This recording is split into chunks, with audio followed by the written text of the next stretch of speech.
All right, item 4.2, broadcast statement. This meeting of the Sacramento City School Board is being recorded in its entirety. It will be a cable cast on Metro Cable 14, the local government affairs channel on Comcast, Consolidated Communications, and AT&T Uverse. Today's meeting will air Friday, October 14th at 6 p.m. and Sunday, October 16th, 6 p.m. It will also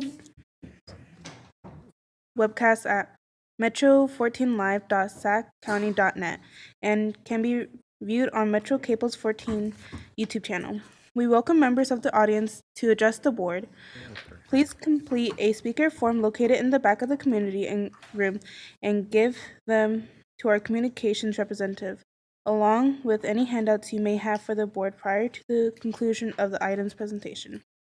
Please speak into the microphone when addressing the board and state your name for the record. Please limit comments during public comments to items that are not on the agenda. If you do comment on an item that is on the agenda, we will ask that you please defer your comments till your item comes up on the agenda. Please turn off all cell phones or place them on silent or vibrate. Perfect, thank you. Item 4.3, student stellar student. I have the pleasure of recognizing Cody Jaden Malixky, a fourth grader from Golden Empire Elementary. I have a little something if you want to come up to the podium. All right, Cody is a fourth grade student at Golden Empire Elementary School. His favorite subject in school is math. His hobbies include swimming and kicking soccer balls. In the future, Cody aspires to become an Olympic swimmer.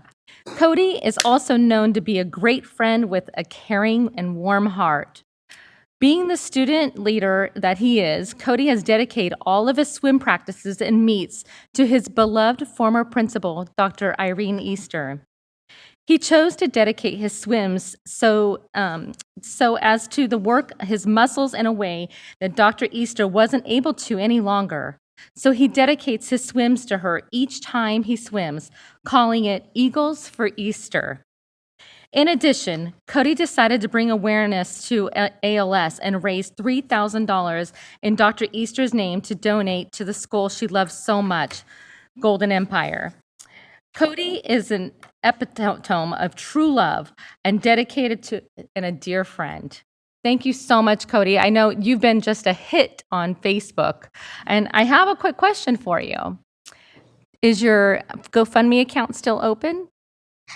Probably, yes. All right. If we can please get the link, and I'll share it with all of our fellow board members, maybe we can all make a donation to Dr. Easter.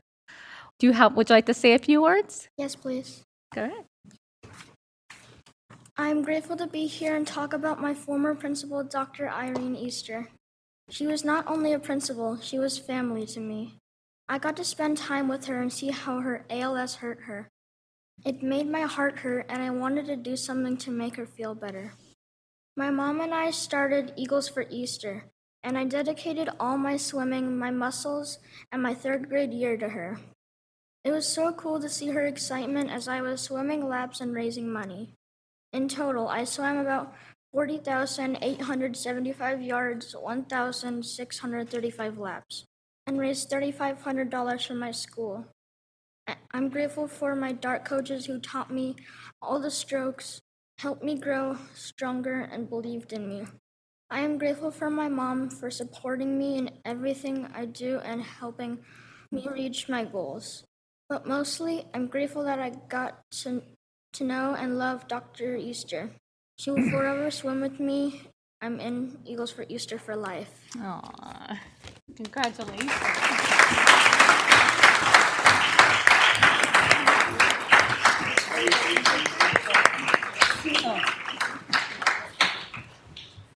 I can definitely see why they say you have a warm heart. Congratulations.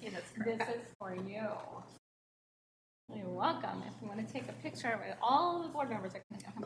I'll take a picture with you. Oh, out of your face. There we go. Are we ready?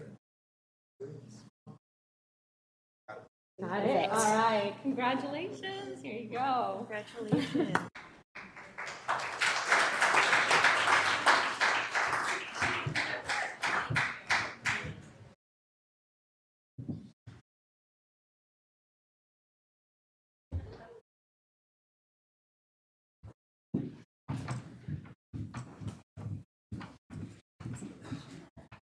And congratulations, Mom, for raising such a sweet young man. All right. Item 5.0, announcement of action taken in closed session.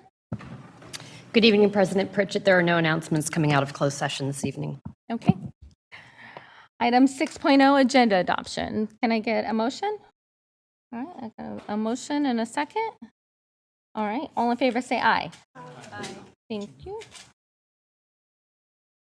Oh. I didn't see. Item 7.0, public comment. We have 11 tonight. Okay.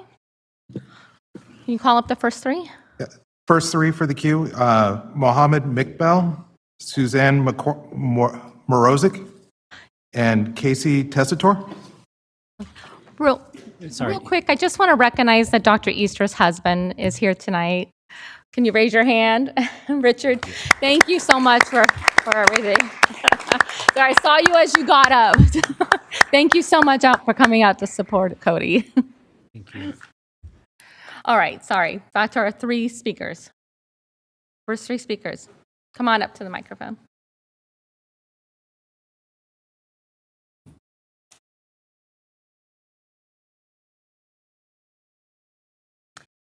You want to hit the button right there. Yep. All right, now is it on? Okay. Yes. Hello, my name is Mohammed Mikbel. I am a student at McGeorge School of Law. And today I wanted to talk about one issue that is near and dear to my heart is recognizing Eid al-Fitr and Eid al-Adha, two holidays for Muslims, and to be on the academic school calendars. Many Muslim students are forced to choose between celebrating these holidays with their families or to go to school. By recognizing these 2 days on the academic calendars, students will be able to celebrate their holidays without missing classes. By recognizing these holidays, we will be enabling Muslim students to be proud of their identity. Thank you for your time. Thank you so much. Next speaker.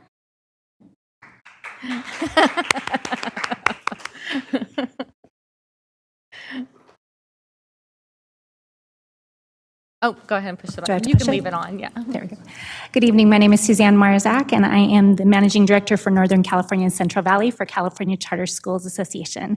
I've had the privilege of meeting with several of you to talk about high-quality public school options in Sac City, and I appreciate that time that you've given me, and I look forward to meeting with the rest of you as well. The Charter School Act that was passed 30 years ago was to provide for innovative schools that were offering options for students that maybe weren't having their needs met in a traditional public school setting. And I just want to say thank you to Sac City Unified for all of the authorizations of charter schools that you've done, and we look forward to continue to building those relationships, to authorizing new schools, and to renewing new schools as that renewal relief ends for the 23-24 school year. I came tonight to hear the first reading of the AB 1505 compliant policies, but it's not on the list because I've been working with Jesse Ramos, and I want to just thank him, even though I don't see him here, as we've been looking at those policies to make sure that they're compliant according to the law. And I appreciate that collaborative relationship that we built, and I hope that we can continue to do that, and that we'll be able to hear that reading at the beginning of November and make sure those are all compliant, especially in regards to renewals under the new tiered system. So thank you for your work, and we appreciate just going forward to make sure that we're offering high-quality public school options for all students, especially those that are most vulnerable. Thank you. Thank you.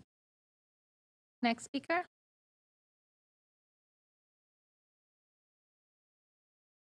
Good evening. Very close. Okay. Hello, my name is Casey Tessitore. I'm also a law student here at McGeorge. I'd like to discuss a program for special education PE. Now, California has become, or has started to become, an inclusive state with regards to special education. And the school district has already started to incorporate inclusive practices amongst the schools. But I'd like to emphasize special education PE.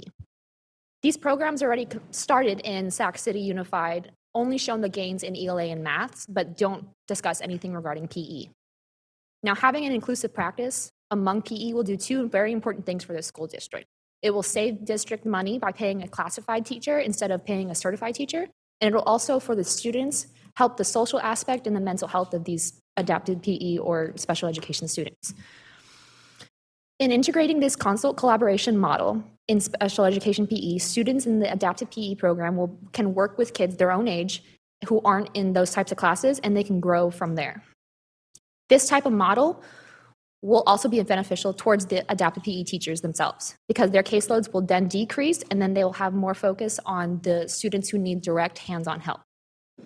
PE is one way for students from both sides of the spectrum to work together and be social and learn from each other without having to worry about differences. And that is why I want to emphasize on an inclusive practice in PE, and that it should be considered and implemented. Thank you. Perfect, thank you. Next three speakers, Mr. Heap. Next is Shelley Hoffman, followed by Jean Shanley for 4 minutes. Good evening. Hello, good evening. I am also a student at McGeorge School of Law, and I would like to discuss a mandatory personal finance course. While reading what your district values, you value learning, growing, and students reaching their greatness. And the first thing that came to mind was what I wished I would have had in my district in high school. While students may take economics or have a choice to take personal finance, creating a mandatory personal finance class would create an environment for students to learn, grow, and reach their greatness in the real world. Whether students attend junior college, universities, state schools, or choose to go straight into work after college, learning how to budget, file taxes, invest, buy a house, and much more allows every student to leave high school with a greater chance of success.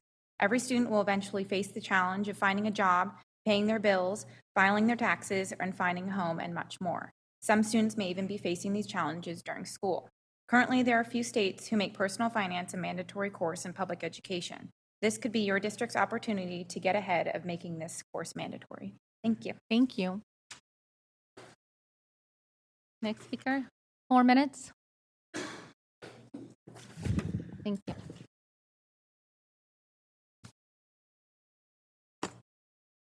Go ahead.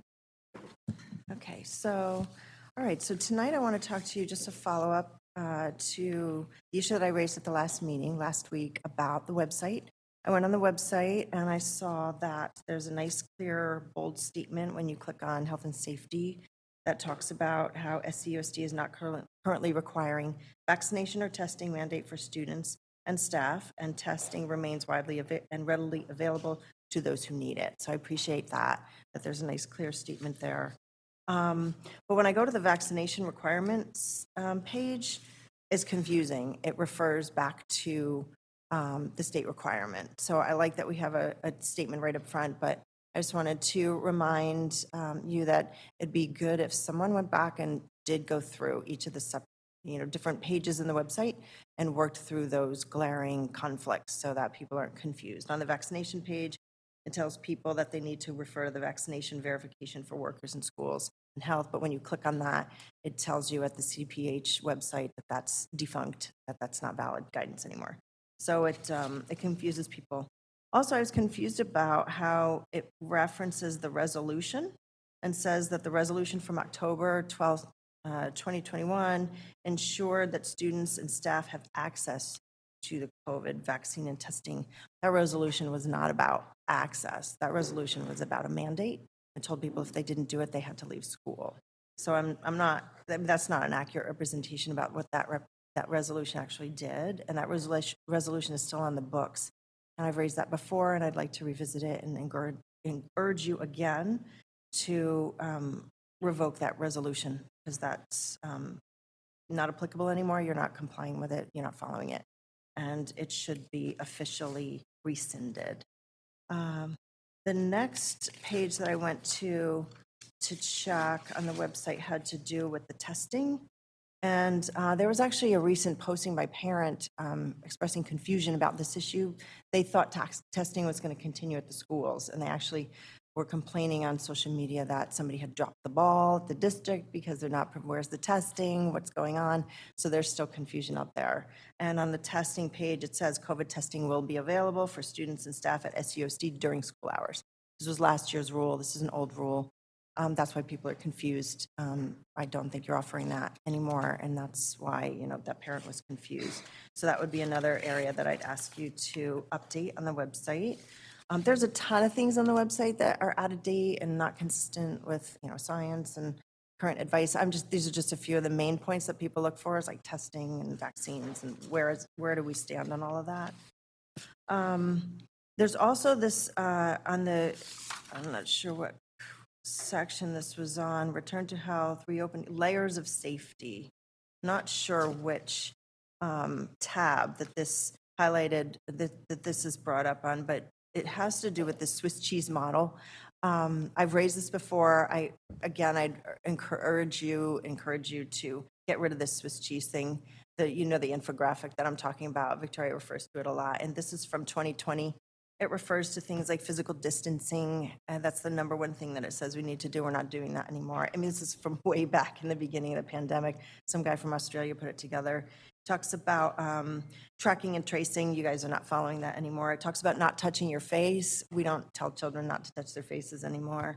There's just a whole bunch of stuff on this that's just way outdated, and it's not public health guidance. So I'd ask you to revisit things like that. We have 3 more weeks till the next meeting, so I'm looking forward to there being some changes over the next 3 weeks.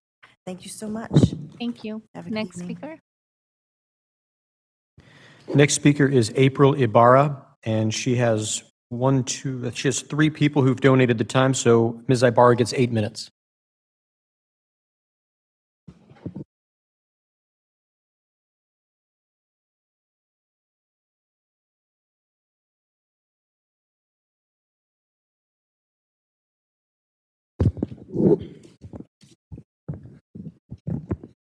Good evening. April is yielding her time to me to begin. My name is David Fisher, president of the Sacramento City Teachers Association. For some reason, we were left off the agenda, along with several other labor and advisory committees, even though we notified the superintendent and President Pritchett in according to our contract. So tonight, my remarks are going to be brief, and then I'm going to yield the rest of our time to April. So along with April, we want to talk about community schools. In this year's budget, Governor Newsom allocated over $3 billion to community schools. Sac City was awarded a grant of $9.5 million for community schools. Community schools, by state law, require a district to work constructively with stakeholders, including labor, to develop site-based programs that meet the need of those particular schools. Sac City, another example of non-inclusive top-down center-to-center approach that is in defiance of state law, and only the latest example of the superintendent's refusal, with the apparent full consent of the board, to work with stakeholders in the best interest of students. Mr. Aguilar is fond of quoting the management consultant W. Edwards Deming, quote, "Every system is perfectly designed to get the results that it does. The system you design has the highest number of certificated vacancies of any school district in the area. The system you designed forced an 8-day strike of certificated and classified staff. It misled the public on the state of the district's finances, which operated with surplus in 12 of the last 13 years, including a surplus of $44 million last year. Unprecedented votes of no confidence by certificated and classified staff and even administrators. A $1.2 million lien placed on the district by the IRS due to its financial oversight practices, and 21 unfair practice complaints issued by PERB because of the district's unlawful conduct, the highest of any single district in the state. So ironically, because of the district's unlawful top-down management style, including its approach to community schools, today we filed an unfair practice charge with PERB related to the district's misconduct.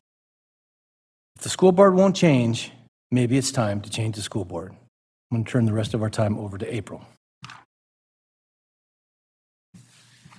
Good evening. I'm April Ibarra, parent of 2 daughters at Hiram Johnson. This evening, I want to talk about the concerns that I have in regards to community schools here in SUSD. And I'm not sure if you all have had the time to review, or if you've taken the time to review the community schools trailer bill. I provided a copy of that to you this evening, and I highlighted the pieces that I want to be speaking to you this evening about. So with that said, community schools, along with its funding, is meant to be governed locally by the school site and its community, and this includes teachers, parents, and caregivers, students, and support staff. Community schools are not meant to be overseen by an advisory committee. It is meant to be a collaborative effort that is made up of the school's community. In previously expressed concerns to the board, the superintendent and the board president proclaimed that the LCAP committee is the community engaging party of SUSD's Community School Initiative. According to the trailer bill, this is not achievable through the SUSD's LCAP PAC because LCAP consists of, in our district, 2 trustee and superintendent appointed people from each area. It is not specific to the specific community receiving the grant funding. LCAP does not include classified and certificated staff. Therefore, the LCAP is not reflective of an authentic and collaborative effort in the shared decision-making of a community school in California. Unless SUSD makes its LCAP an actual collaborative and all-inclusive committee, the LCAP is not as collaborative as it proclaims to be in the community schools grant application. In order to do so, you would need to also allow your labor partners to appoint 2 members, so that would mean 2 for CTA and 2 for SEIU. Teachers should be working collaboratively as part of the leadership of community schools. SUSD is also in violation of labor practices with its labor partners because through the community schools, it does change the working conditions, and according to labor laws, which is also why I'm including it and saying that collaborative is imperative. Partnering with SCTA, the local chapter of NEA, which is a hub for community schools in California, would allow the opportunity for CTA to support the cost of professional development and other resources, which is also in the trailer bill. Again, NEA is one of the hubs along with others in Alameda County. We are spending money to contract outside agencies when California has the resources available through its hubs specifically for implementation. SUSD reports that it has contracted with LPC Consulting Associates, LLC, to evaluate the work in SUSD and assessing the progress towards its community school goals. One of the reasons that I know was mentioned that we hired our superintendent was because of his experience and knowledge with data and research. Why are we spending money to contract outside sources if SCOE could be providing assistance in the data collection, surveys, and research? Because in the trailer bill language, it states that the County Office of Ed will receive funding to do this. What is SCOE doing to secure other funding sources for long-term sustainability? As stated, it should be doing in the trailer bill. Community schools grant funding should be used for costs of new professional development trainings. It is not intended to replace costs that SUSD has already sustained. What services will be provided that are not already in place? According to the trailer bill, the grant request submitted, along with any reports, should be transparent and accessible to the public, yet when I search for it, I don't find anything on the SUSD website. Unless the information is made accessible, then SUSD is in violation of this trailer bill. Where is the financial report or budget report showing what and how SUSD is going to match when it comes to the grant and its cost for services, as it is also stated it should do in the trailer bill?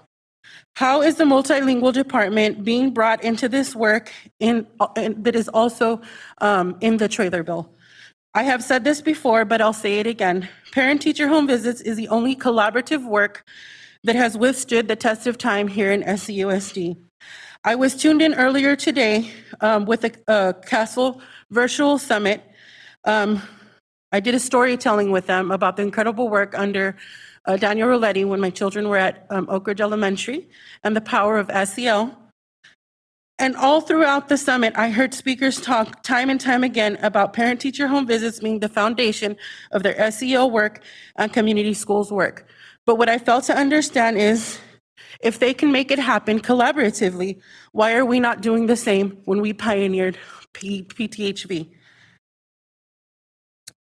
I'm here as a parent to urge you as a board to be very conscious in how the community schools are being implemented and research the importance of collaborating with your labor partners. The district already irresponsibly will lose out on $47 million because instead of being collaborative, the district chooses to point fingers. I want to remind you all as a board, you do not only represent and advocate for those with like-minded interest in advocacy, and I'm almost done, but as individual trustees, you're also elected to represent and advocate for all, even those who may not have voted for you or share the same interest or values. You have a duty to educate yourselves on the concerns of the families in your areas in order to be politically equitable. Thank you. Ms. Rivera. And thank you, Mr. Fisher, for pointing out that your time was not on the agenda. I did get your email on Tuesday with the agenda was already posted, so I assume that you would be doing your 15 minutes that you requested during public comment. Thank you. All right. Item 8.0, special presentation. 8.1, approve resolution 3293, recognition of National School Bus. President Pritchett? Yes. I think we still have more public sorry, comment. the public comment. We have Sorry. we have one more speaker, Eduardo De Leon. Oh, I apologize. I almost just. Hi, everyone. My name is Eduardo De Leon. I'm the proud executive director of the Language Academy of Sacramento. We are one of the dual language programs here in Sac City. And I'm excited to see that maybe Language Academy might not, but other schools will be highlighted tonight during the EL Master Plan presentation as one of the great approaches. Just wanted to highlight two ways that our school has engaged with the community. Just recently, we were honored to work in collaboration with UC Davis Health and have a vaccine clinic on site. We were extra privileged to be able to invite U.S. Secretary of Human and Health Services, Javier Becerra, to the site, and so he was able to see some of the good work that's happening at one of your Sac City schools. The other one is Member Rhodes is bringing up poetry tonight, and Andrew's back there. Just someone who we have worked with in the community as a school.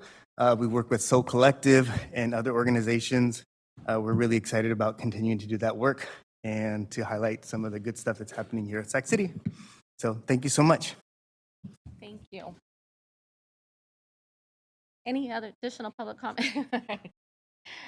Item 8.0, special presentation. 8.1, approve resolution 3293, recognition of National School Bus Safety Week. Hi, good evening. Good evening, Board President Pritchett, board members, Superintendent Aguilar. My name is Ron Hill, and I am the Director for Transportation Services here with the district. Tonight, I have the pleasure of presenting resolution number 3293 in recognition of National School Bus Safety Week. A little bit of history. National School Bus Safety Week is the result of a 1969 letter writing campaign to the President of the United States and founded in 1970 by a former district transportation director in California. By 1975, the National Association for State Directors Pupil Transportation began hosting the National School Bus Safety Week annually the third week of October. Currently, our transportation department devotes the month of October to safety. Generally, by this time, all students and families have been educated on how to be successful in riding the bus. And we then offer additional training throughout the month in areas of safety, pupil management, and defensive driving, as well as mandated evacuation training for all students that ride a yellow school bus. Our students are currently learning the proper way to evacuate a school bus. They are literally hands-on. They are learning how to remove a seat, how to open up the emergency doors and release roof hatches that are inside the bus. By the time they're finished with this, they should definitely know how to be able to look at a bus and identify which window can be kicked out or opened for to be used as an emergency exit, as well as identifying where the first aid kit and fire extinguisher is located in any bus in the state of California. We are also currently having at least a couple kids on each bus do a mock radio call. So they get on our two-way radio, they call into our dispatch office, they do get an actual dispatcher that reports, they identify that they are doing a training evacuation, and they get the opportunity to communicate that directly to our dispatch department as well. So that basically is what we're currently doing, working with our team together to make everyone safe. So on behalf of our transportation department, we appreciate and recognize the recognition. I can answer any questions if you may have them. Okay, do we have any public comment? We do not. Do we have any board comment? All right. Seeing none, I will. Oh, Member Villa. I don't have any questions, but I will say I remember doing that training when I rode the bus to school, and I was one of those folks, and I remember that still to this day. So that work does carry on, and it's a really important role, and I thank you for putting that out there and making sure that our students are safe. Yeah, thank you. And it is mandated by the state of California. All students that ride a school bus have to go through this training. Member Wu. I just wanted to say thank you. Thank you for taking care of our kids and making sure that they're safe and that they learn all the safety. I appreciate that. It's an honor. Thank you, Member Wu. All right, with that, I will take a motion for approval of Resolution 3293. I have a motion and a second. All right. A student preferential vote? Aye. Superintendent, roll call? Member Villa? Aye. Member Rhodes? Aye. Member Pritchett? Aye. Member Garcia? Member Phillips? Member Wu? Okay, thank you. Thank you for your hard work to keep our kids safe. All right, item 8.2, approve resolution number 3292, recognition of Sacramento Poetry Day, October 26, 2022. Member Rhodes? Thank you. Good evening, board members, superintendent. Thank you for giving me the opportunity to introduce Member Rhodes' Poetry Day resolution. I am not Dr. Shannon Pella or CJ DeAngelis, our VEPA coordinator. They were not able to be here today, so I'm here in their place, sharing with you that October 26th is Sacramento Poetry Day, which was named in 1986 by Mayor Ann Rudin to honor our local poets. So it's my pleasure to introduce Member Rhodes to share the resolution with us this evening.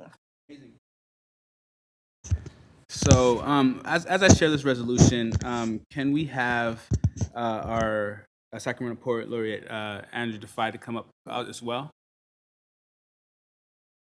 And I'll share the resolution, and before we have public comment and board comment, he'll also share a poem with you guys today.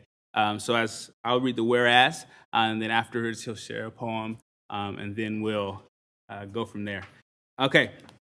Whereas poetry exists in the breath of all cultures, a bridge between our ancestors and our children, whereas poets have always been sought after for insight in ourselves and hope in dark times, whereas poetry is scientifically proven to benefit the mind and body when felt by the heart, whereas poetry is art, language, history, science, and math, whereas Sacramento is the capital of California and sets precedent for art, the arts, and artists worldwide.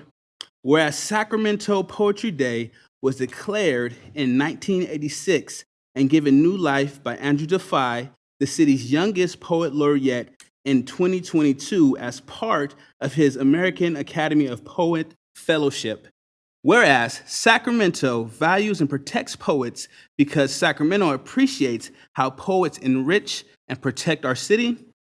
Be it resolved, October 26th, every year Sacramento Poetry Day shall be recognized and celebrated across SUSD for the district and supported by the district as gratitude for the daily work of poets due to heal, empower, and inspire Sacramento.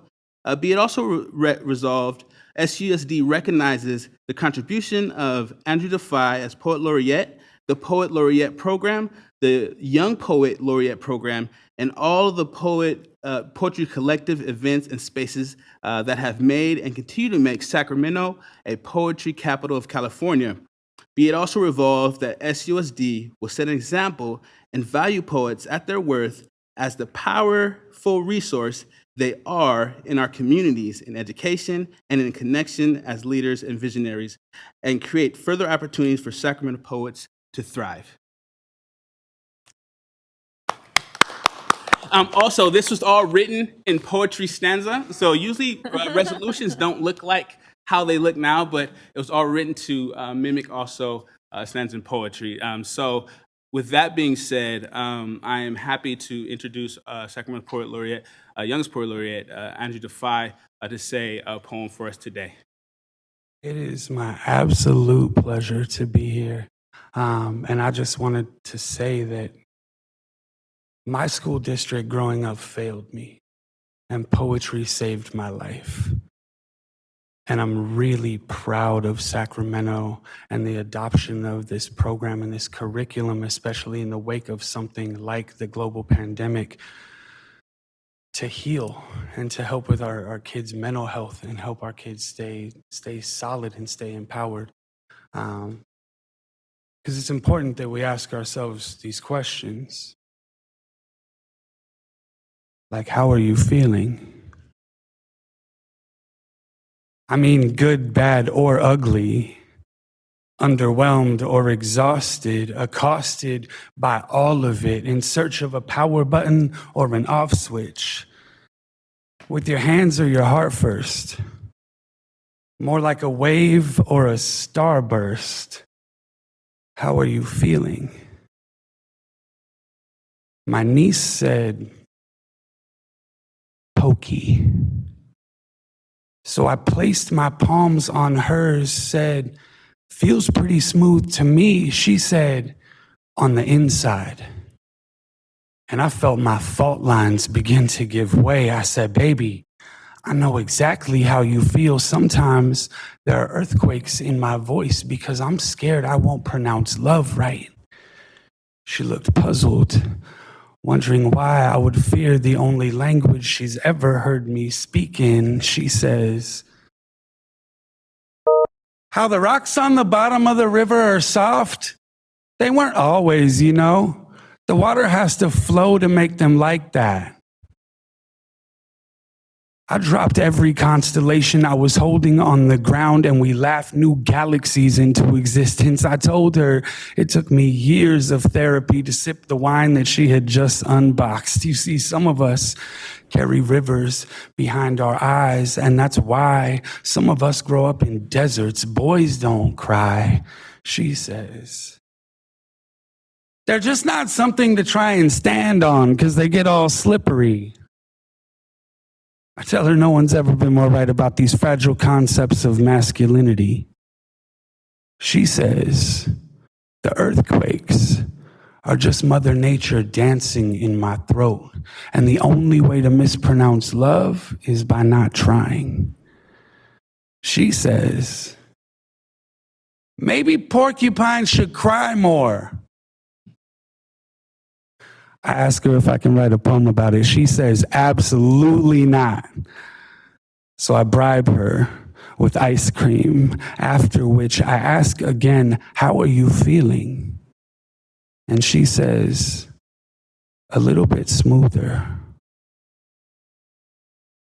Someday, I will talk to her about generational trauma and mental health, systemic oppression, and how our bodies are big enough to hold the top of joy and the bottom of grief at the same time. But today I simply tell her, we all feel pokey sometimes. And that ice cream never fails.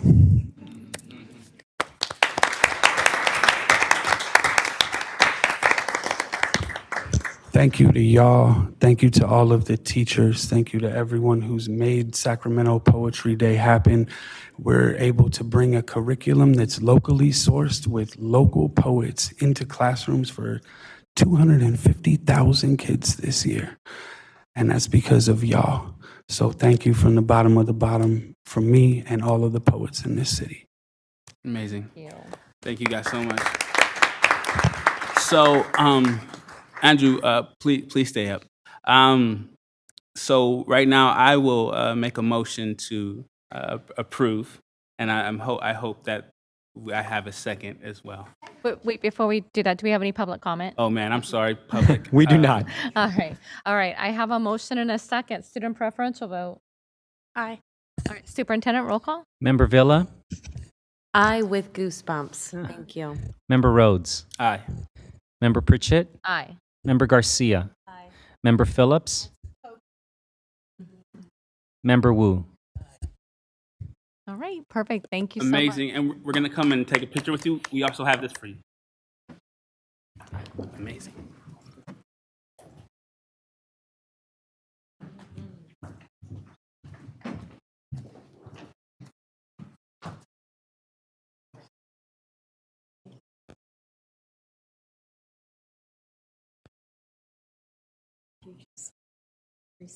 Yes. Yes. Very much so.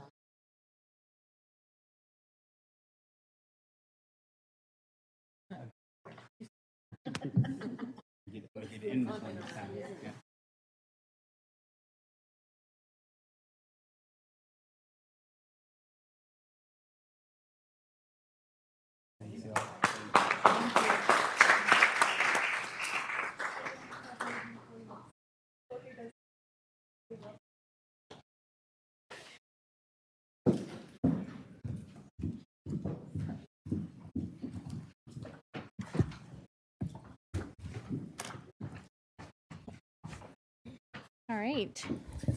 Item 8.3 of English Learner EL Master Plan update.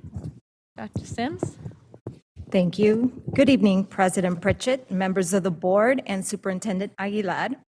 It is a great honor to provide the EL Master Plan update tonight.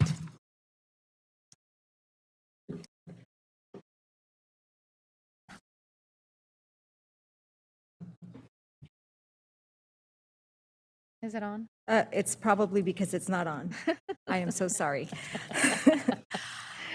Our core value and guiding principle continue to remind us that our everyday work, actions should align to advance emergent bilingual student success as we continue to interrupt inequitable actions, policies, and practices. So you will see this slide in all of our work as far as we're concerned from a multilingual perspective.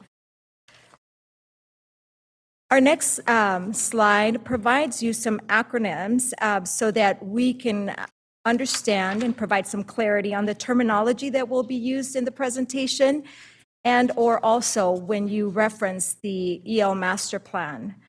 The EL Master Plan, for your reference, was also copied in paper. There's 3 copies, but it is also electronically provided in linked to one of our web pages, and so you will be able to access that, and you already have access to it. The public does.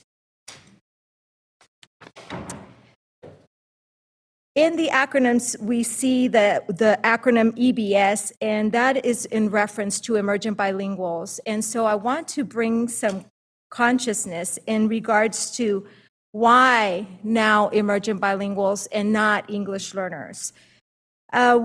We've been using the word emergent bilinguals, the terminology. This term is centering on assets-based approach, denoting that English learners come with funds of knowledge, rich culture, language, and some learners even with multiple languages. So throughout the presentation, you will hear me say, emergent bilingual, I am referring to English learners. Or you will see EBS, and that refers to emergent bilingual student. So it is also important to understand the work ahead of our emergent bilinguals. We need to see through a macro perspective who they are. So who are we providing service to? And we're providing service to approximately 8,100 emergent bilinguals, 3,844 from elementary, 1,845 from middle school, and 2,431 from high school. And so you can see here that the colors distinguish those segments. We also want to recognize the diverse languages we serve. Our top 7 languages spoken are Spanish, Hmong, Chinese, Marshallese, Pashto, Vietnamese, and Russian. However, we also serve a total of 47 languages And so this slide here provides some context as to how many of our students speak that language. So it gives you an understanding that our emergent bilingual students are very diverse. One of the fastest growing languages is Pashto and Dari, which is a result of the increased number of refugee students enrolling in our district. So that's just to give you some more context as to who we serve and why this work is important. In addition to understanding diversity, we also recognize that we have a legal and moral obligation to serve our learners. The next few slides are laws, propositions, and landmark cases that set the foundations for districts to serve emergent bilingual students. And I'm not going to go through each and every one of these, but these are for your reference so that you can have that information.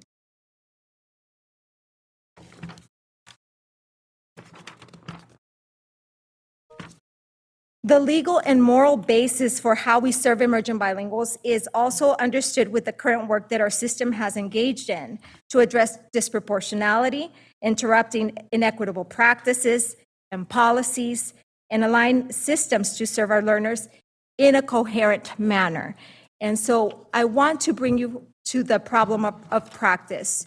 For this reason, we center on our problem of practice that acknowledges our failures as a system and provides clarity on current ELA and math achievement rates for students, which include emergent bilingual students.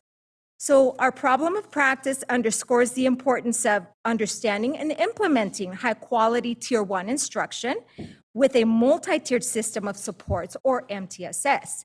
And so you will see this slide again and again because this is the work that we are engaged in to support our emergent bilingual students. Part of the update, today's update, is what we are doing currently to support that basic program for our learners. It is also important that as we implement the English Learner Master Plan, we think through the lens of MTSS and understand the work that will develop and implement through the Professional Learning Plan as we define high-quality instruction and empower leaders and staff to work on establishing instructional frameworks that drive the work for emergent bilingual students collectively and collaboratively. And by that I mean, we're not working as a standalone department. Yes, we are a standalone department, but we are not. We are working collaboratively with the Curriculum and Instruction Department, also with other educational partners and leaders, helping us work through the work that we have ahead for emergent bilingual students. So this visual here that you see is really what started the creation of Phase 1 of the English Learner Master Plan. This was achieved through the guidance of the English Learner Master Plan Playbook, the California Department of Education, which is CDE, and SCOE. This visual represents the four areas or four components, I should say, that are addressed in the current plan, and moving forward will serve to guide the second phase of this, which we would look at this second phase as more of a transformational phase with all of the work that we're doing collectively. So the first component is understanding and bringing forward the equitable, coherent, and sustainable systems. This is really encompassing the commitment and purpose of our district, of all staff here present and those that are not, responding to diverse learners by understanding that we have to identify, place, and reclassify students in order for the students to advance. Also understanding that there's program options that parents have rights to, and that these program options need to be communicated to them clearly and transparently. In addition to that, understanding that we have to have 100% of our staff, and I'm not kidding you, 100% of our staff highly qualified to teach our students. And so when we talk about that, I want you to know that currently we, as a department and collaboratively with other departments, are working closely to strengthen our collaboration with, for example, the Curriculum and Instruction Department team to participate in leadership team meetings, other related meetings to develop that common vision in order to serve our students. We also recently updated the parent and student handbook to make sure that parents understand what their program options are. We're also translating the EL master plan in the 5 top languages. Right now, we only have the one in English uploaded to our district website, but soon, as soon as those others are ready, those will be uploaded as well. So the correlation of these equitable and coherent systems go with chapter 1, 2, 3, and 6 of the EL master plan. And currently, one more thing that I wanted to add is that we're also working with 7 schools that are up for FPM review or Federal Program Compliance Review. And so we're working very closely as a department to make sure that we are meeting those federal requirements, but at the same time, ensuring that every single school that serves 21 or more English learners or any English learner understands what rights the students have and what they need to do to ensure that we're serving them appropriately. So I want to bring us to this slide here, because one of the pieces that we're also doing is our work involves professional learning with a multi-faceted process or approach. And so we also, as I mentioned earlier, are working very closely to ensure that our professional learning plan is centralized professional learning for all, that we also have site-based approach and a targeted approach to ensure that we're serving students at every level. And so to provide you more of a visual with the MTSS model, you can see here that our tier 1 would be our universal offerings. That means that we would offer, for example, ELD designated as a professional learning option so that all schools have access to that, or everyone, right? And then we would go into a tier 2 or more of a site-based approach where we would look at specific needs for that school through the lens of cycles of continuous improvement, or PDSAs.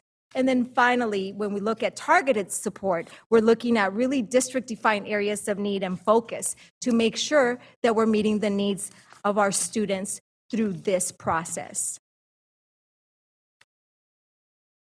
Our third component is accountability. And I have to emphasize, when you look at these two areas, assessment and student monitoring and program monitoring and evaluation go hand in hand. One of the most important aspects of what we do and why we do it is because of this. We are currently working on establishing coherent systems to support student assessments, to assist in the monitoring of emergent bilingual students. We are partnering with departments, as I mentioned earlier. And one thing I want to underscore is that our school sites use formative assessments with greater frequency to continuously adapt instruction. However, there is a need to administer assessments at the district level to continue to reclassify students beyond the first wave of reclassification. That is an issue because when we don't have those assessments, it's very difficult to reclassify our students beyond November of every year. What you see here are monitoring how we as a department identified metrics. We've identified student level metrics and site level metrics that we would like to collect and analyze to identify areas of need, of course, with our superintendent's approval.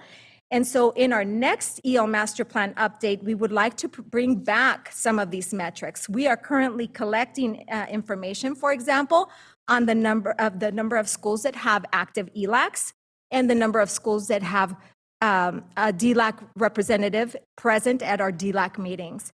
Our first DLAC meeting is scheduled to be held on Wednesday, October 19th at 5:30 p.m. You are all invited to attend. It is virtual. But these are some of the metrics that we are looking forward to collecting and then bringing back to you. Our fourth and final component of the EL Master Plan framework is family and community engagement.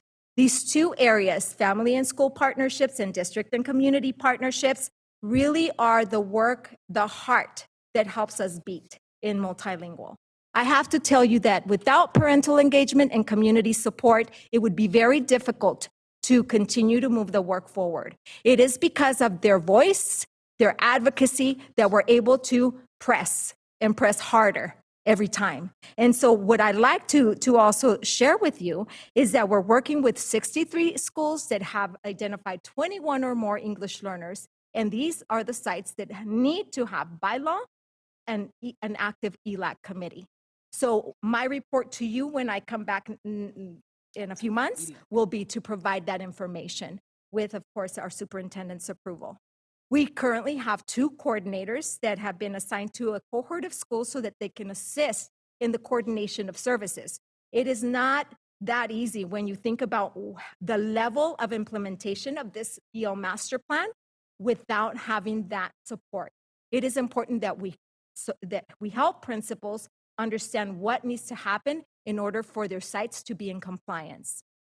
In collaboration with also our Family and Community Engagement Office, or the FACE department, we are currently implementing LPAC workshops so that parents understand the importance of the English language proficiency assessment of California. Many times parents don't know that. And so right now we have 10 sites identified. So that's a pretty neat thing. This has never been done, as far as I'm concerned, from my perspective, from where I've been.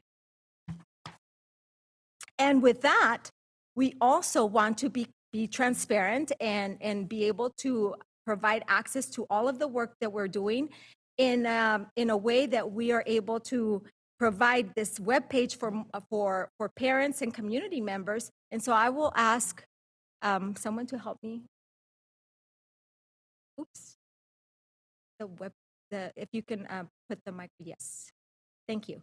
So what this is a webpage for Multilingual that is really to provide greater public access and transparency and really looking at things at a glance. So what you see here is the data tab, which gives you right now just an overview of who we serve.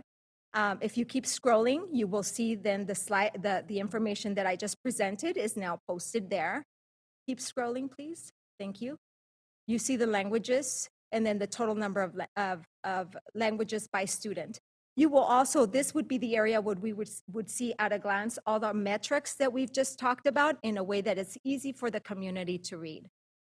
If you go back up into the tabs, if you click on the EL Master Plan,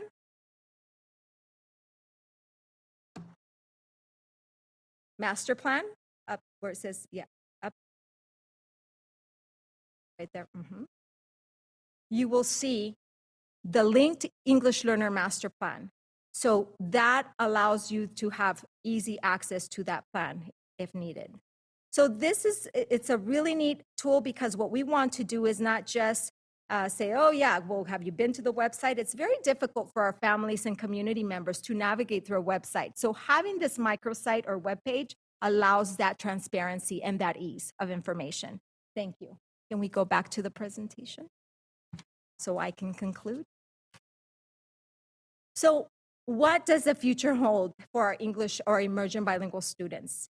We will continue to include our 4 EL Master Plan framework components to continue to center the work of our problem of practice and theory of action through the collaborative work and collaborative efforts that we have with our departments. And what I'd like to now propose these actions and timeframes so that we can begin also the work for our phase 2 of the EL Master Plan roadmap to transformation. And so this is exciting work. This is very hard work. And this is really where it takes a whole village to really help students succeed. And so I want to then provide our information if you have any questions, and also take a moment to thank everyone who was part of the EL Master Plan Phase 1, and also introduce Dr. Kurbacek and Dr. Villanueva, who are our coordinators, our new coordinators for our multilingual department, as well as Patricia Rodriguez, who has been essential in helping us get all of these plans organized, and everyone else that has participated. So thank you, and I am here for questions if you have any questions. Perfect. Do we have any public comment? We do have one speaker, April Ibarra.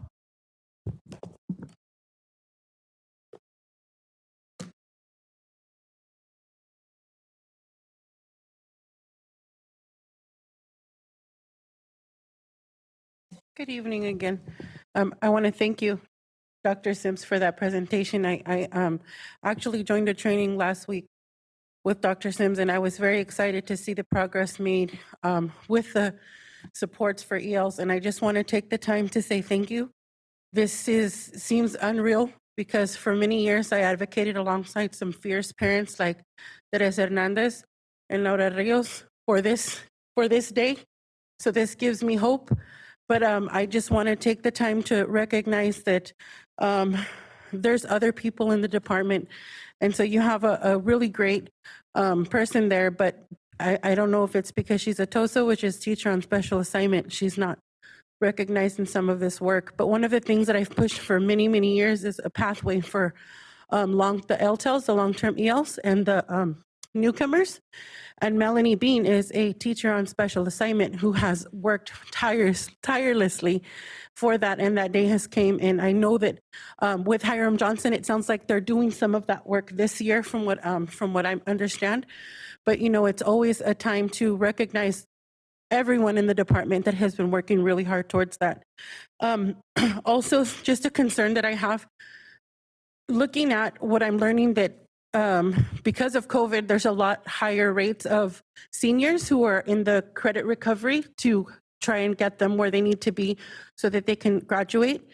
But the concern I have is, are we really looking closely at how many of those students are, was it Emergent Bilingual students? I'm learning, right? Let's be fair. But just really looking at how many of them are being put into the program and are they still having access to the supports that they need. So just keep that in mind as you do this work. And again, I want to thank Dr. Sims for her great work. Thank you. Thank you, Ms. Ibarra. Do we have any additional public comment? All right. We do not. Thank you. Do we have any board comment? Member Garcia? Thank you. Thank you for that presentation. I think this plan was long overdue. So I'm really excited that it's finally here. It looks like there's a lot of alignment or with the roadmap, the EL roadmap, and also the LCAP.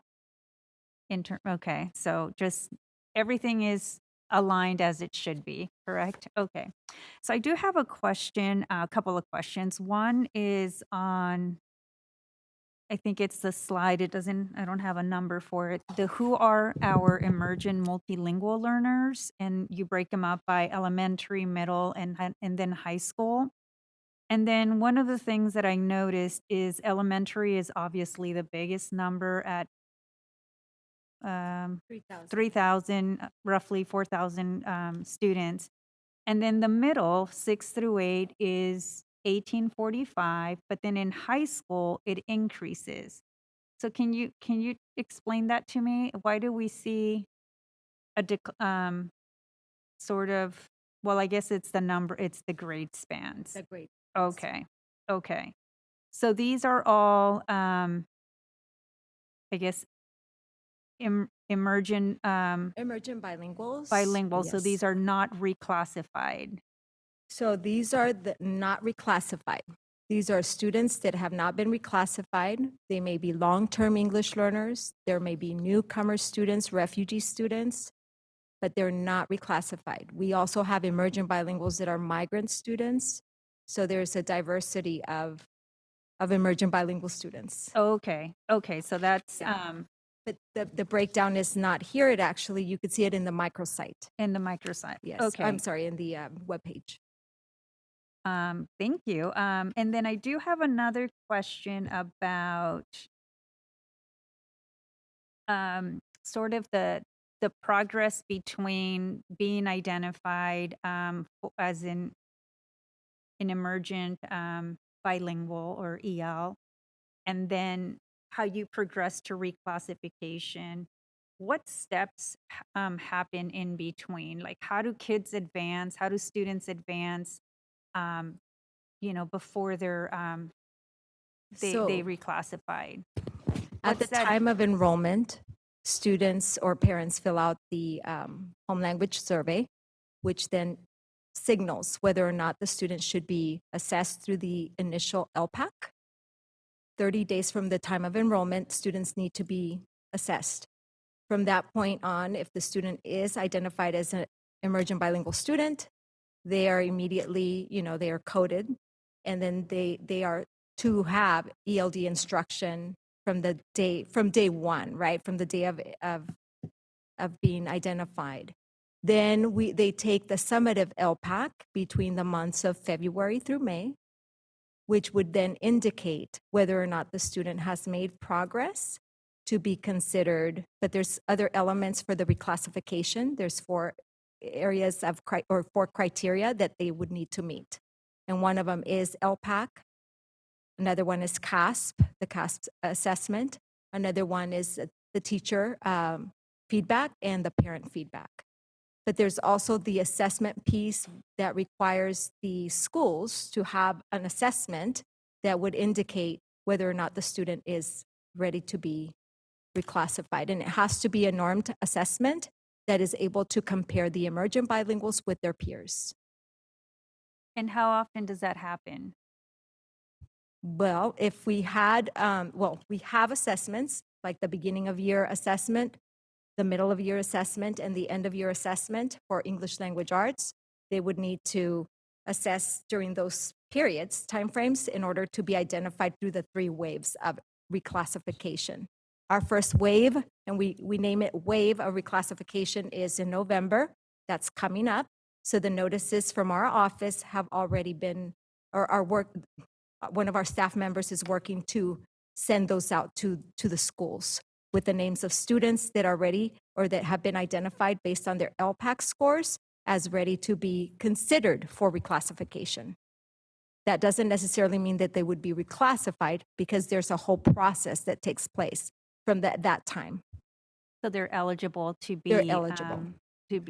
To do the assessment. Yes. So I guess I'm just trying to figure out how many opportunities do students have to, have that opportunity for reclassification throughout the year, because if they're only getting reclassified once a year, then that just seems that's problematic. Like it's not enough times. Right. And is that's what we're pushing for. We're pushing for having multiple opportunities. What I'm saying is that we need assessments throughout the year that are being implemented with fidelity so that we're able to have that criteria also met. Otherwise, we are really shortchanging our students that are ready. Say my child is not ready in November to reclassify, maybe he will be ready in February to reclassify. And we should have an assessment available that we can use to then reclassify that child. Absolutely. I just, yeah, it's just, I feel like we're neglecting students' opportunities. And that goes to what I started with. That's what we're trying to interrupt, but it's difficult, right? Some things are just out of my control, locus of control. But however, we're still informing community of what needs to happen, because that is the law. The law says that we have to reclassify students. And if we don't follow the law, then well, what if we're out of compliance with the law? I mean, what happens? Well, we can be sued. Okay. And we lose funding too, and yes, Title III funds if we're not using to supplement supports and services for students, and when students are not being supported with the base programming, and reclassification is a base program, then that would be a problem. Okay. And you mentioned some sites that will be using the more frequent assessments. Some sites are already using frequent site-based assessments. What I was referencing is district level assessments with fidelity. We just currently don't have that. Okay, that practice. Yeah. Okay. And then just last question is, you mentioned I think 10, I don't know the number of sites, maybe it was 6 sites. It was for the federal monitoring program. 7? 7. Is it because there was something that was out of compliance, or I know that, the there is oversight and accountability. So is there something that just, No, these sites are selected by CDE. They okay, just tell us this year it's your year for FPM, English Learner FPM, and these are the sites that we will be reviewing. And so we have actually just completed the trainings for the 7 sites so that they understand what components we will be looking at, what evidence we will be collecting, and we're basically going to continue the conversation and be able to share with them examples of what we're looking for, go and make those, site visits so that it's clear what is needed, so that there are no questions. Our goal is to ensure that we don't have any findings. This FPM will take place in the spring. okay, so it's part of the review and It's part of the review. sites are randomly selected, so. Yes. And my last question, because this has come up before, I've reached out to some of the school sites that I'm familiar with that I know would, by virtue of having 21 ELs or more, they would have to establish an ELAC. But often what I hear is that it's very hard, right, to recruit parents to form an ELAC, and then finding parents that are parents of an English learner, an emergent bilingual. So the question is, could another parent from the school side be part of that ELAC, even though they don't have a child that is an emergent bilingual? So just so that there's something at the school site, because there is a strong representation of ELs, but it's just hard to recruit, parents to be able to volunteer in this capacity. And if they can't have a standalone ELAC, can it be part of this school site? So, I mean, you get these questions often, like trying to maximize of the volunteers that are already on site. Yes, thank you. I appreciate that question. It actually came up in one of our trainings. The law says no. The law states that we have to have parents representing their emergent bilingual students. So if I serve in a school with most of my emergent bilingual students of Hispanic descent, then the parents who serve as the ELAC board need to be representing the percent of students that they're serving at that school. Okay, yeah. And I know that is a challenge, but we are working together, like I said, with like FACE to promote ELAC after the presentations, to motivate, to educate, to go and train schools individually if they need that. If they miss the district level trainings, we're going to go to the site. I mean, we have to keep trying. I agree. Yeah. Yeah. And thank you. Thank you for your passion, because it comes through, and for all this great work to everyone who was involved. So thank you. Thank you. Thank you. Member Rhodes? Yes. Boom, boom. Okay. So, Dr. Sims, thank you for the presentation and the work that you're doing. It's amazing. Before I ask my questions, I think that the work from your department, even with in this year, you've seen a lot of growth, and what we've been seeing in you in that position have taken hold and are steering us in the right direction. So I really appreciate your leadership. Thank you. I think even this year, my daughter goes to Edward Kimball, Cesar Chavez. All my kids go to that school, right? And this year, my daughter Rosa Maria, she just reclassified. And so it was really cool because at my household, we speak Spanish at the house. And my kids are first generation here in the States, right? So I think it's really cool, the diversity of what you see and then how we're looking at it. And I thank you for the work. Now my question is, you said we need to get about 60 schools need an active ELAC. 60 and 63. Based on the the emergent bilingual data, these 63 schools were identified because they have 21 or more English learners. And the law states that any school with 21 or more English learners needs to have an active ELAC. Okay. And then I'm requesting if we can get a list of schools possibly been broken down by trustee area. That would be great, so that we as trustees can also assist with gathering and getting people to be part of ELAC.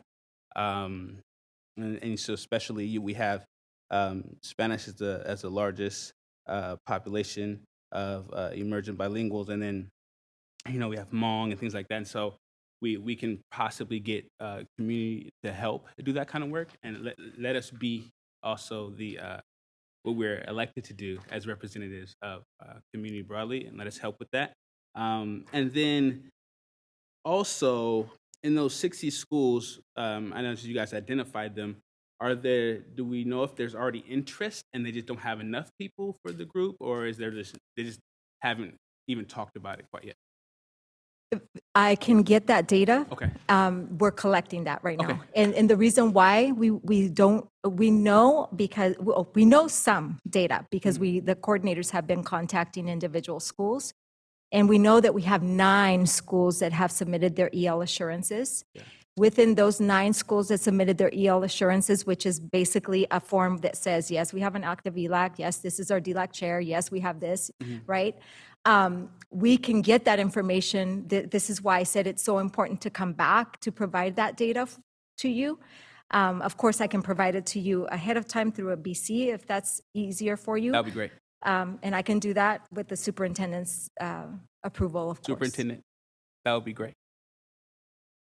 And so besides that, just thank you for your work.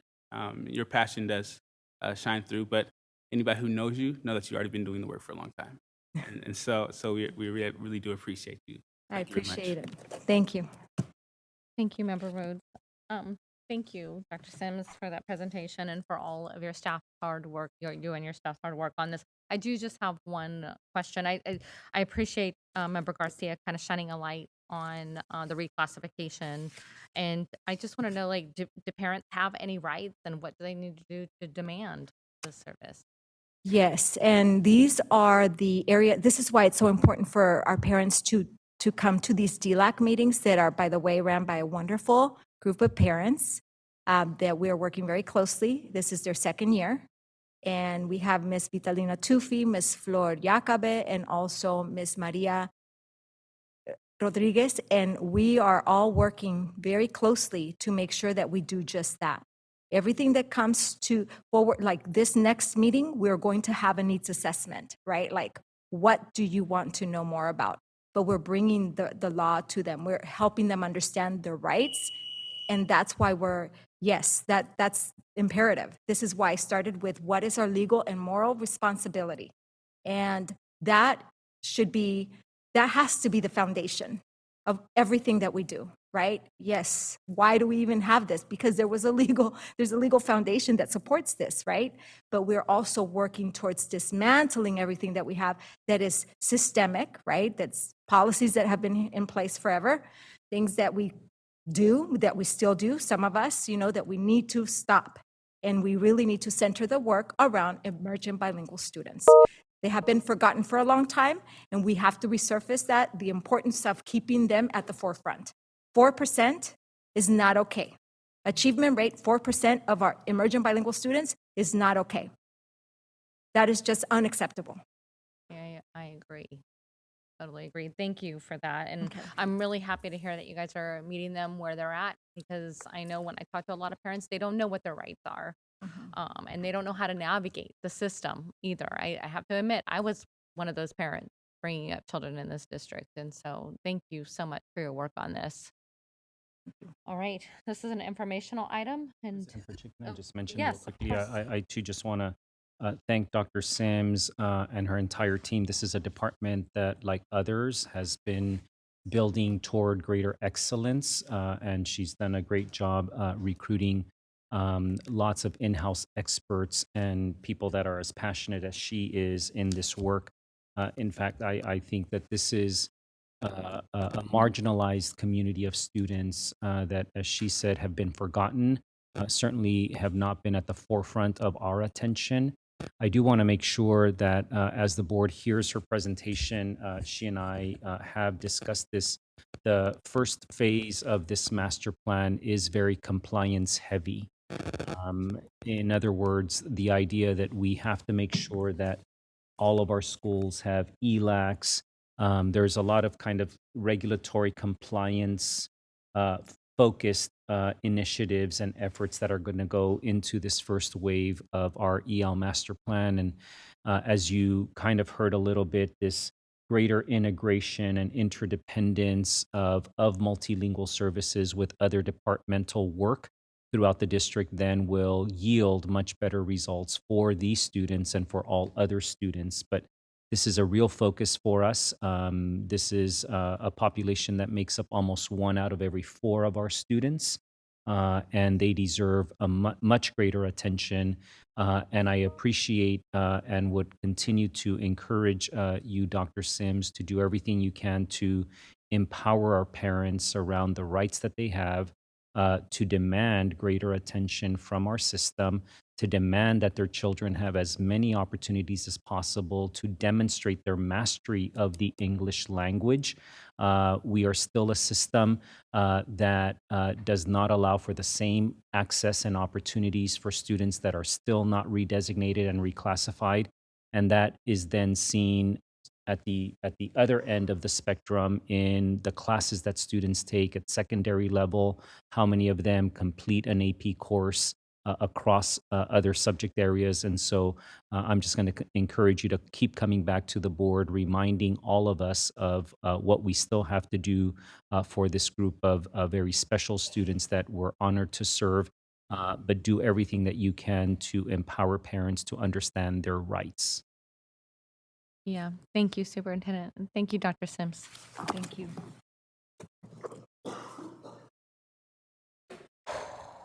Item 9.0, workshop strategic plan and other initiatives. 9.1, comprehensive coordinated early intervening services plan. Hi, long time no see. All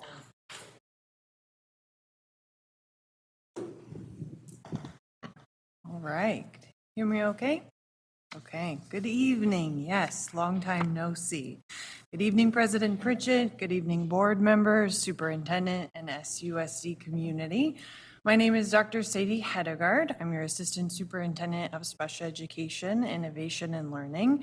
And I'm very pleased to be here this evening. I am presenting with our Sac City SELPA Director, Giovanni Linares. And we're going to be discussing special education continuous improvement practices, as well as the comprehensive coordinated early intervening services plan.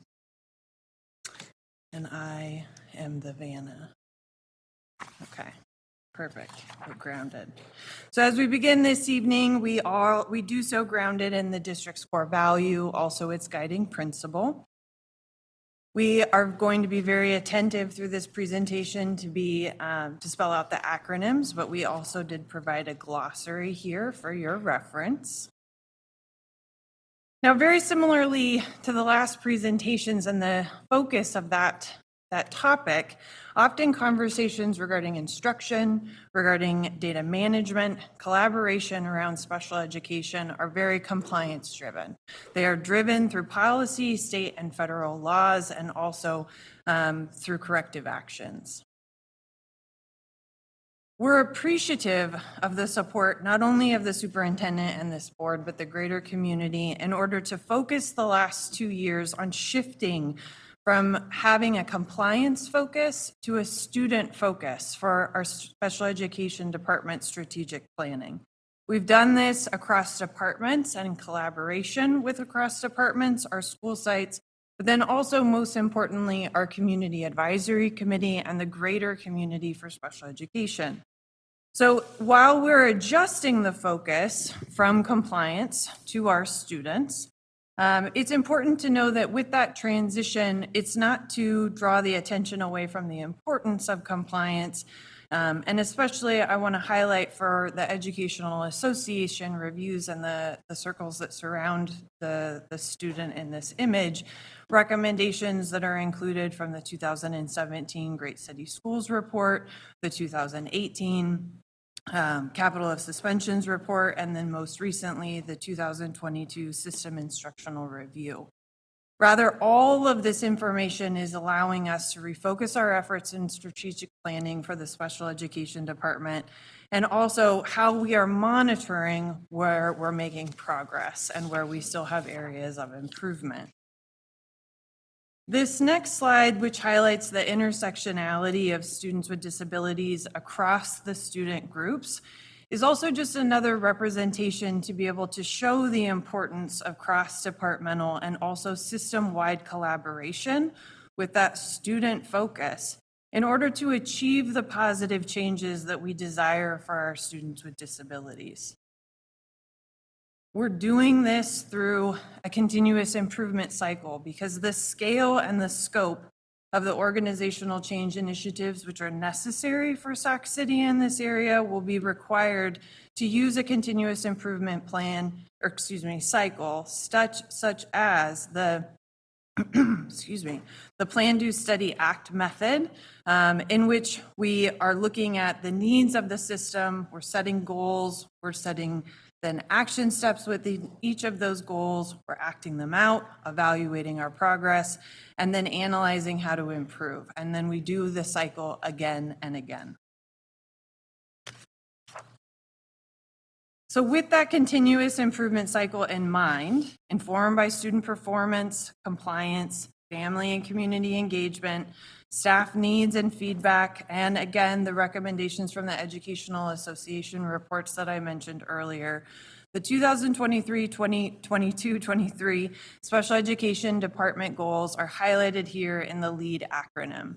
We want to launch proactive systemic database decision-making. We want to empower through adult professional learning and coaching, accelerate instruction and learning, deepen our understanding in order to implement multi-tiered systems of support. Now, specific actions that I want to highlight for some of these goals that the department is undertaking is a revision and expansion of the district special education procedural guide, which is a public-facing resource that is available for viewing at the practices and processes, for special education, everything from identification to the appropriate provision of a free and appropriate public education in the least restrictive environment. We're working closely with the Information and Technology Department in order to ensure that there is a nightly sync between key special education and demographic data from our two districts' student information systems. We're collaborating with the site leaders, specifically in August, in order to be able to have them share and focus on their top 5 effective strategies of supporting special education students at their sites. We cooperated very closely with the LCAP director in order to make sure that their special education is represented across all of the goals and the metrics in our LCAP. You may also recall that in this last revision of the LCAP, it included a goal 9, an additional goal that was specific to special education. We're also collaborating closely with the Curriculum and Instruction Department, as was highlighted by the previous presentation, in the design of professional development, making it accessible and available, of course, but also accessible to all student groups and then our staff. And what I mean by that is that also making sure that we're being sensitive to job-specific training. Our special education providers, they have the need for focusing on our problem of practice and high-quality instruction, which we fully support, but also to have very specific jobs training that aligns with the key functions of their service lines and also providing for the individual education plans. And then also we want to highlight the commitment in regards to the district's multi-tiered systems of support through special education has their own team that is participating through the professional development in cohort 3, as well as we're working with the entire system to promote having more representation of special education staff on the school site MTSS leadership teams. For example, just this year, of the 24 sites that have reported their membership for that leadership team, 21 of those sites have special education staff that are on their membership.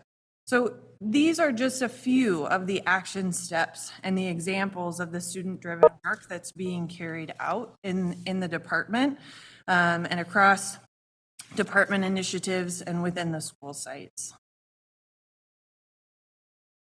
While this presentation is intended to provide an introduction to the strategic planning that's taking place, the collaboration with the local control accountability plan, It is very much understood that we have a need for greater transparency within our community. And so I want to highlight this evening that we have partnered with the Communications and also Information Technology Department, not only in order to revise the special education websites and make various resources more accessible to our community, but in that revision, we've included a continuous improvement metrics section. And this section will be split up into 4 areas, which is beautifully represented with this visual. The SUSD student, the student outcomes, which also will include data metrics regarding attendance, behavior and climate, and then course performance, family and community engagement, and compliance monitoring. So I would like to just pause for a moment and transition to show you where on the website this can be accessed. Thank you. All right, so this is the Special Education Department webpage. If we scroll down to the very bottom of the middle section where it says history background of special ed reviews, and if we could select the plus sign just to the right and expand that section. Here that includes a little bit of a history of what we've discussed today in regards to the various reports also that have led making sure that those are accessible with the recommendations. And please scroll down. You can see the visual there, and just below the visual there is a link that is actually takes you to the Special Education Improvement Dashboard.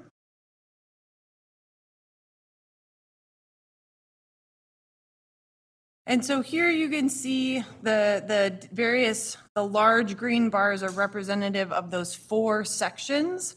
And as I highlighted this, at least I recall I highlighted, I may be saying it for the first time, but this is a work in progress. And so we will be adding to this, and we're very excited to showcase this with you this evening.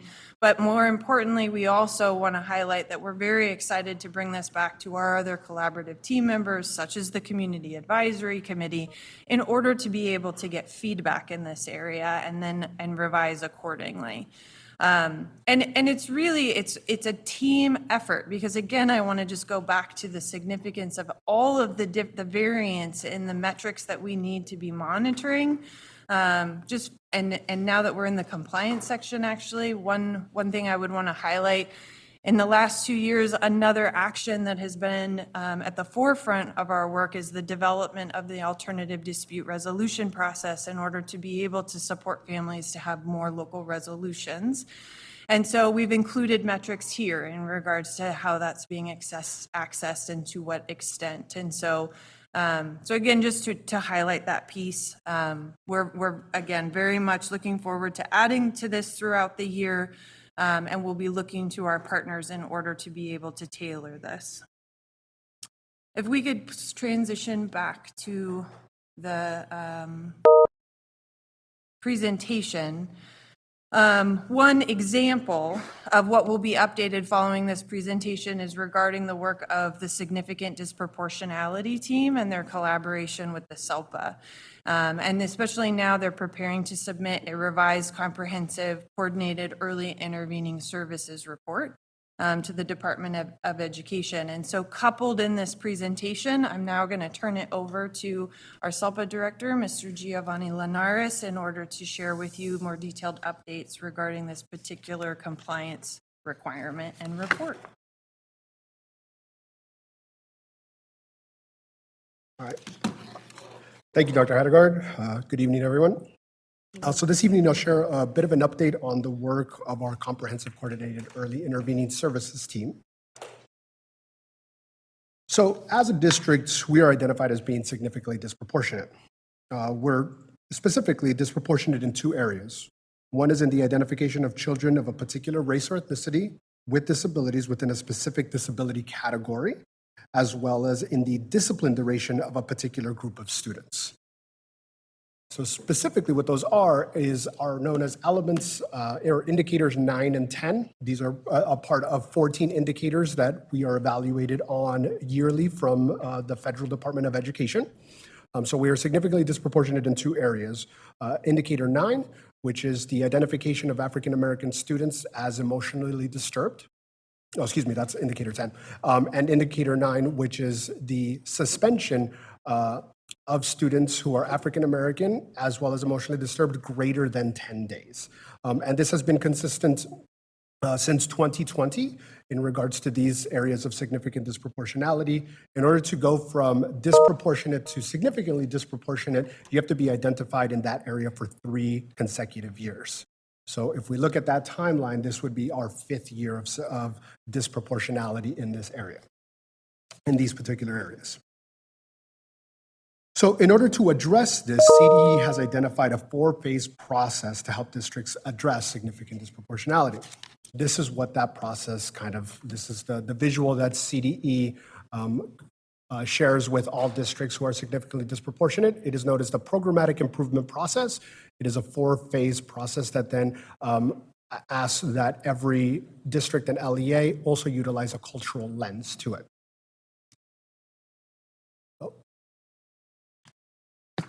So in the first phase of the Programmatic Improvement Process, it's all about forming a team, convening that team, making sure that everyone who is involved with that team understands what significant disproportionality is. There is a requirement by the California Department of Ed that each LEA identifies a technical assistance facilitator. This is a small group of facilitators up and down the state that help districts navigate and facilitate this process with them. We have identified our technical assistance facilitator. I believe he's spoken before at a previous board meeting, Dr. John Eiler. The goal is always to promote and have a diverse group of educational partners within this group. The group develops an understanding of disproportionality and the conditions that resulted in why we are significantly disproportionate, and contributes to this programmatic improvement process through a root cause analysis, which is what phase 2 is. So phase 2 is obviously depending on the area in which you are significantly disproportionate, an opportunity to do a self-assessment and sort of dig deeper into data to help identify what are the root causes of that significant disproportionality. Dating back to 2021, when I first started, well, some of the root causes that our team had identified was a lack of alignment when it came to resources, interventions, and initiatives. Going into our second year of disproportionality, we really focused on 2, was the availability of interventions across our entire system, ensuring that we had interventions that address the academic, behavioral, and social emotional needs of our students. And the second was in the disciplinary practices of our students across our system as well. And so leading into this year, that second one became the focus of the group. What do we know about the disciplinary practices that are happening, as well as what are some of those root causes and things that we can do to address those areas? So in this phase 2 root cause analysis, we engaged in a self-assessment known as the Addressing the Root Causes and Disparities in School Discipline, which has you look at your data and try to identify issues. And they're broken down into various categories like climate issues. So some of those include, and some of examples that our team identified are students at risk for academic and behavioral problems may be assigned to classes taught by less experienced teachers. Students of color and students with emotional and behavioral challenges may experience fewer opportunities to engage in class, being called on less frequently than their typically developing peers. Then we looked at capacity issues. Schools and teachers may not have all the tools, training, or support necessary to effectively engage families of vulnerable students. Schools may lack the systems and resources to address the barriers to student learning to which poverty and trauma contribute. We also looked at intervention issues, like the school may not help students or staff to develop their social and emotional skills in a way that enables them to monitor and manage their own behaviors. We also looked at policy issues. The school code may be vague, inconsistent, or offer conflicting rules related to exclusionary discipline.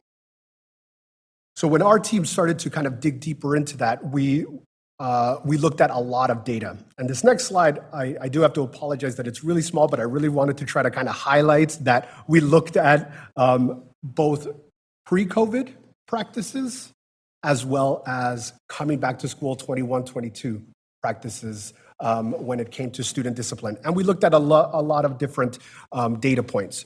We looked at all students, and we looked at, in particular, African-American students. And what we also looked at were data points around the number of incidences by grade, as you can see here. We also looked at the type of incidences, as well as incidences based on board area, and then location and time of incidences, as well as the response to those incidences. What are our practices as a result of disruption, defiance, fighting, all of those sorts of things? So our team really dug deep into that. So what the team identified in this phase 2 process was that we needed to continue to look at even more data, and we needed to align those data points with other things that we're working on, like MTSS, like PBIS, so that it does make sense along a continuum and that it isn't just an isolated reaction to the significant disproportionality piece. So the next phase of our plan is to start to develop a plan as a result of this data work. This is where we would revise policies, practices, procedures related to our significant disproportionality areas. And then we also look at creating a roadmap to increase equity and decrease disproportionality across our schools. So in this process, we took all of that data, and what we did was we created multiple jam boards about it. We looked at capacity issues, what are those?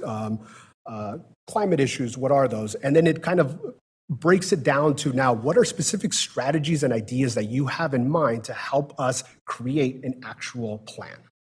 And so this is an example of what one of our jam boards look like. And this piece was phase 2. What strategy ideas come to mind for you in helping our system to understand the need for greater consistency in our disciplinary practices? As you can see, it goes across the board. Everything from get site level data, we want to see that, to creating crosswalks, to involving more individuals within the CSACE team, to getting student voice, holding empathy interviews, to analyzing what restorative interventions are currently available and have been implemented. So this is where we are right now. The plan is due to CDE in November, and the next steps are to take this information and to start to synthesize it into a plan, to take some of these ideas and start to create actionable steps. The next step will be that then I will share a kind of a synthesis of this down to our team, get their input on a draft, leading to November's submission to CDE. The next phase of this is phase 4, which is implementing, evaluating, and sustaining, which is then obviously doing the work of your plan and then having quarterly visits with your CSACE team to evaluate how is the implementation of this plan going, and is there an opportunity to then, or a need to update the plan, and then identify ways in which you are going to make this a sustainable plan within your system. So, with that, I think that's it. All right. Thank you. Do we have any public comment? We do. We have Taylor Kayada and Terrence Gladney. Perfect.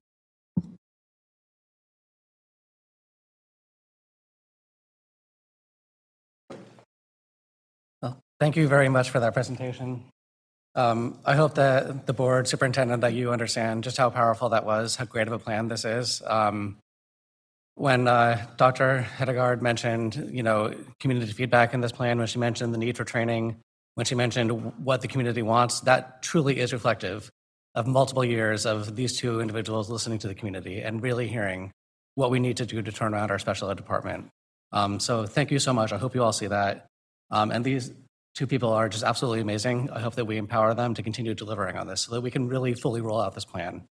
All too often, it seems in our district that we lose visionary administrators like these two who really do value community feedback. It seems like they don't get the support they need to deliver on it. We need to make sure that does not happen here, because under the leadership that we have right here in our special ed department and our SELPA, we have the tools in place to dramatically improve how kids like mine will be treated in this district.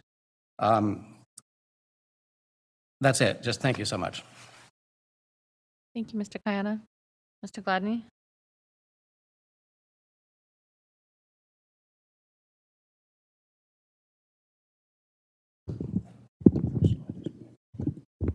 Good evening.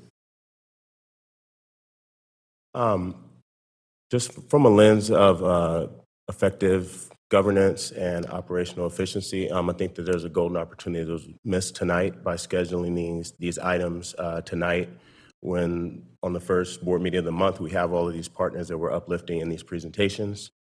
The last meeting, last Thursday, a week ago, we were out of here like 8:45. So I think there was definitely opportunity to intersect a lot of this. We talk about intersectionality, but when we are planning our meetings, we no longer have ad hoc committees at the board level. We're not effectively planning these meetings so that people can be in the same space to really bounce ideas and thoughts and feelings off of each other. So I think that it is just a reflection of the way the system is designed to put people into silos.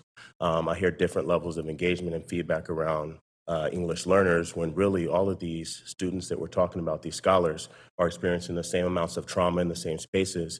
So we really should be asking those questions just as diligently, regardless of the subgroup or the students that are being reflected and represented in the presentations. If we do that, then I think that we can actually accelerate our path towards success. I'm not going to say accelerate our success, because regardless of what report you look at, this stuff is historical and generational, and we keep finding new acronyms that are going to be the solution, but we keep coming up with the same results. Last I heard, that was insanity. I do hope that in these spaces, we can actually be more student-centered. I don't know that we have any students left in the room, but I think that that will change not only our mindset and the way we engage each other as adults, but when I look at the presentation, we talk about being more student-centered, but student outcomes was on the periphery of that circle, just like everything else.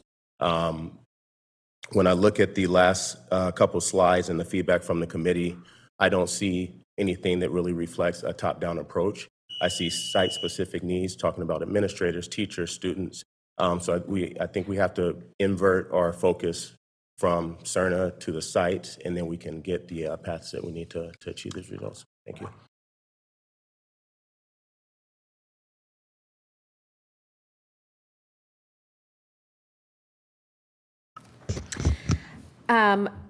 I did want to point out too that phase 2 slide. Again, it's doing the work, asking the site leaders. Folks have asked that for their input to be heard, and again, you're taking the time to do that work. So I want that to be uplifted in this slide as well, because it's not coming just from CERNA. It is coming from the folks who are doing the work, and that to me is something that we should constantly remember and constantly put forward. So everything in this, just how it ties in also with the MTSS initiative. Again, these are strong strategies to support our students in SEL and, so many different components that we've heard. So thank you for this, because again, and as I said before, people have asked, folks have asked, and again, you keep showing up and doing the good work. Again, getting community input, site leaders, students, parents. I appreciate that. Thank you.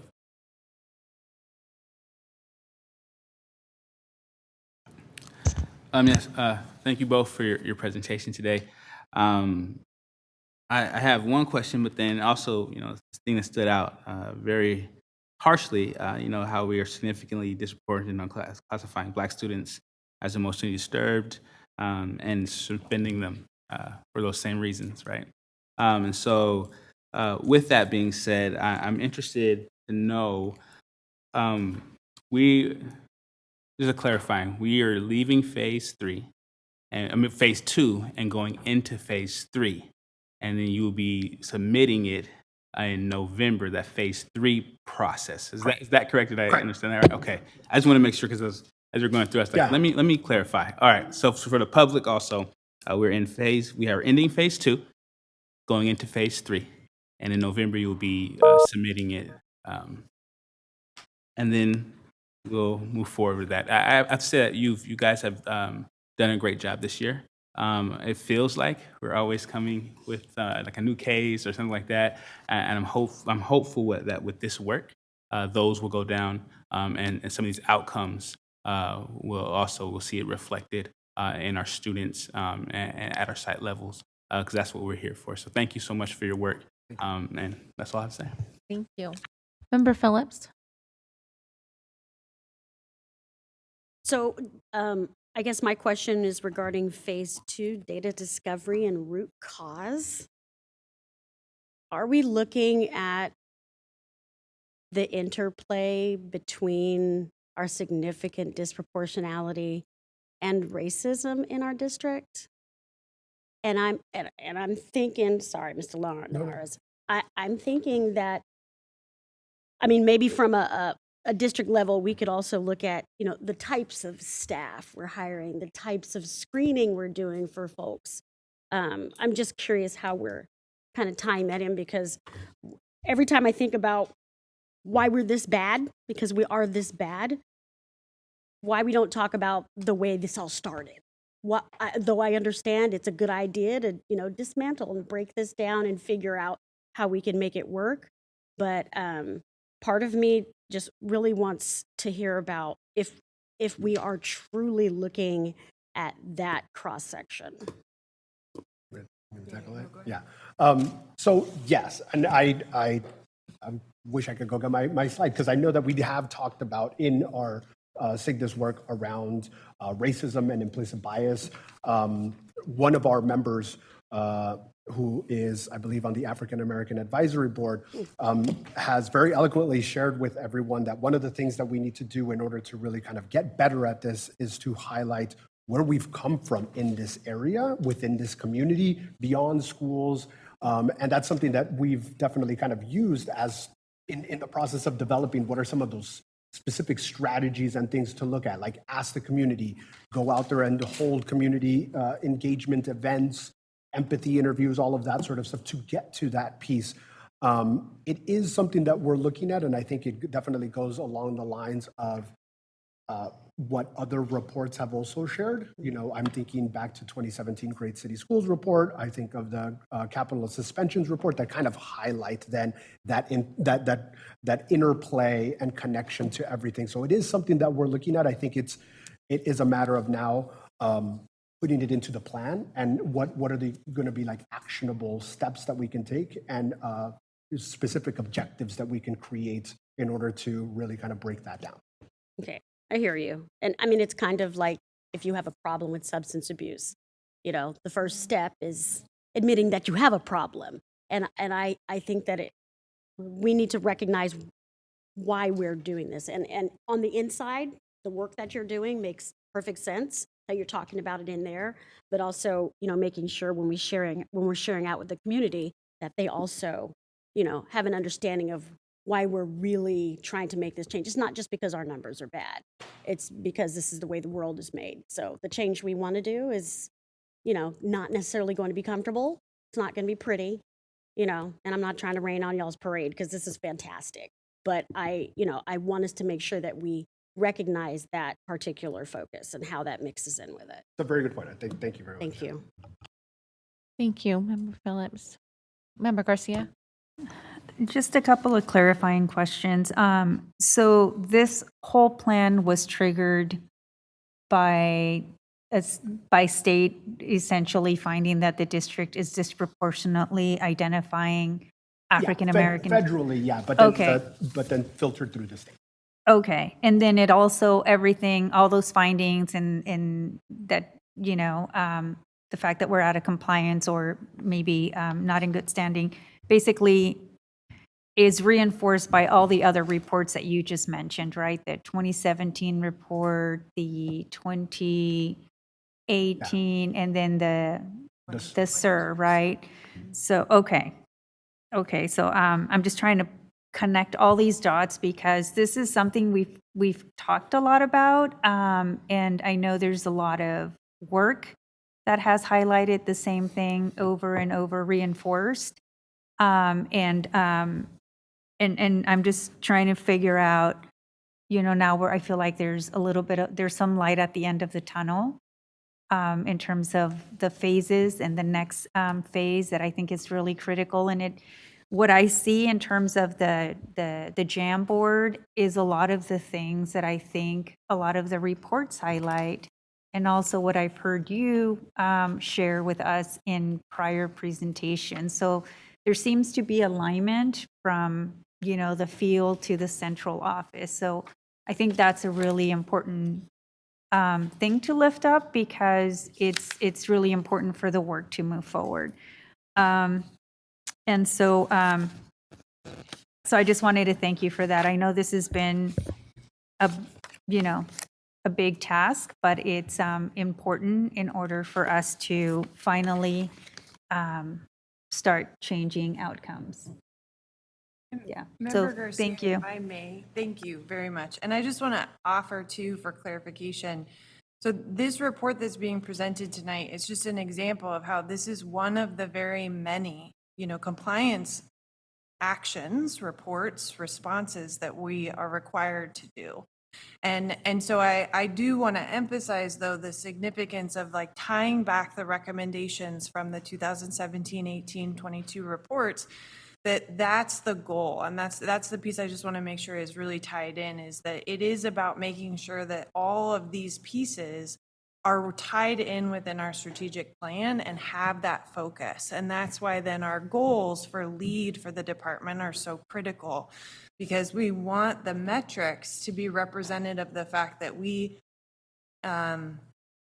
cannot look at one, let alone even a handful of metrics to really understand the responsibility that we have for progress monitoring success on behalf of our students with disabilities. So I just want to acknowledge it is not clear, and that's part of the work that we're undertaking and in trying to tie all of these responsibilities, recommendations, feedback, and students together in order to have a clear path towards improvement.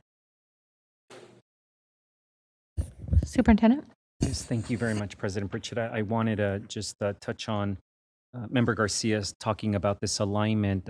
Really, what I want to just remind our Board of Education is that because of your support, this too is a department that has continued to work on some transformative structural changes to improve some of the work. And the CSIS plan really is what I want you to just think about is our problem of practice. That is where we need to see the greatest alignment between the work that you just heard around multilingual services, the work that you're hearing that's contained in our CSIS plan. And it's this idea that I think Member Phillips touched on, which is where we have failed. We have failed in defining and implementing a coherent model that results in high quality instruction for every one of our students.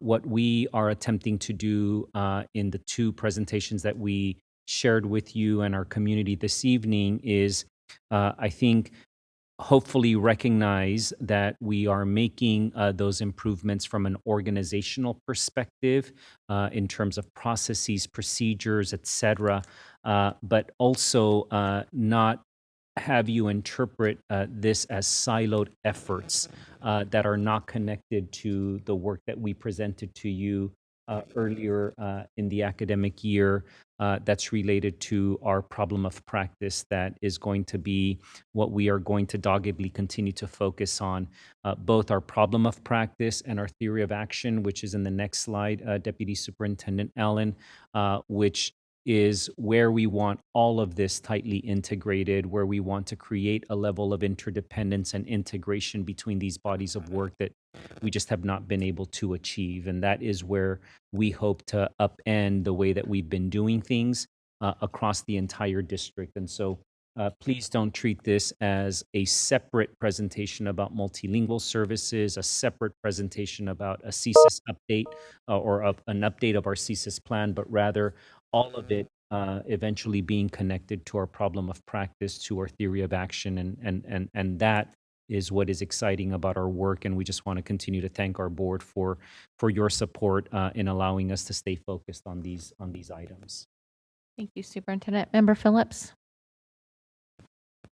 This isn't even for you guys. This is just another elephant in the room that I think maybe we forget to talk about. I'm looking at this Jamboard.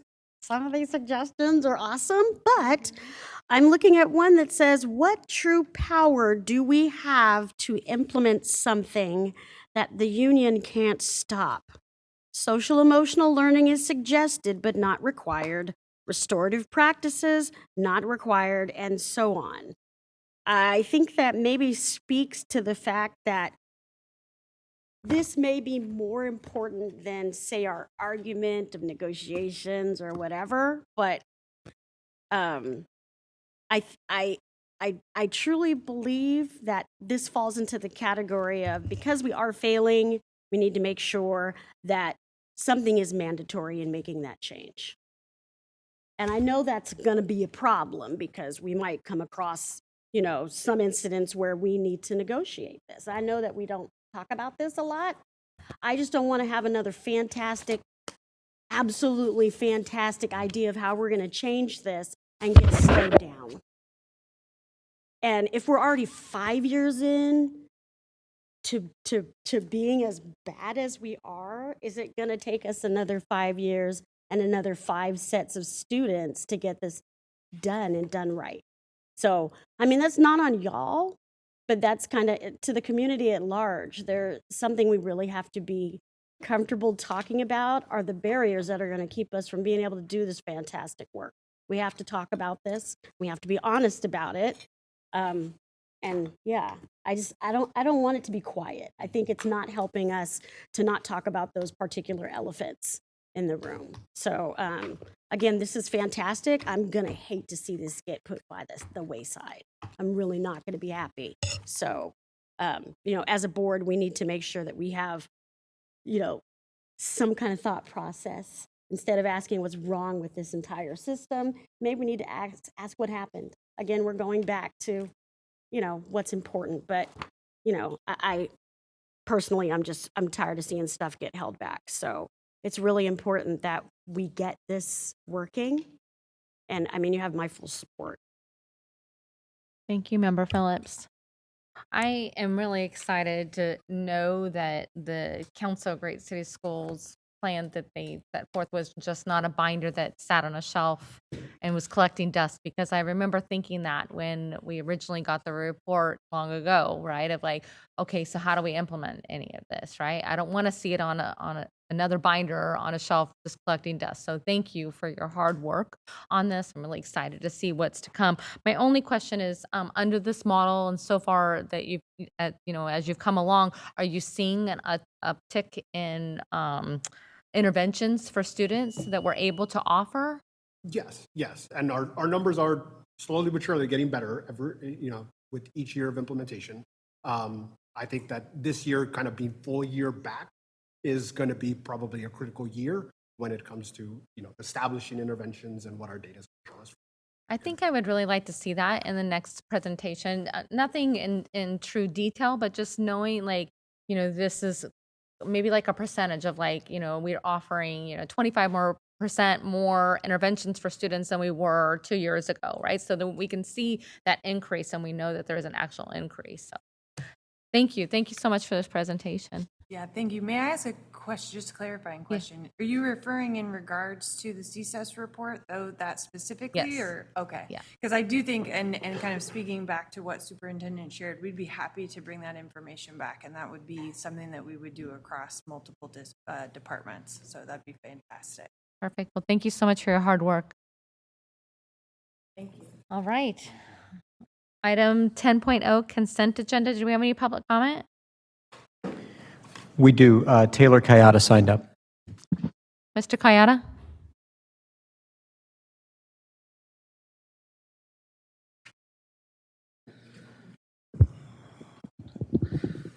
Just a quick comment. As I'm looking at the notice of completion of the services of our independent auditor, Crow LLP, I just feel compelled to bring this once again to the board. A lot of board members here in this venue and in other venues have talked about how our financial situation right now is great. We essentially have a bailout from COVID. We're in a position where we can make good financial moves to invest in our schools. Business as usual is not going to get us there.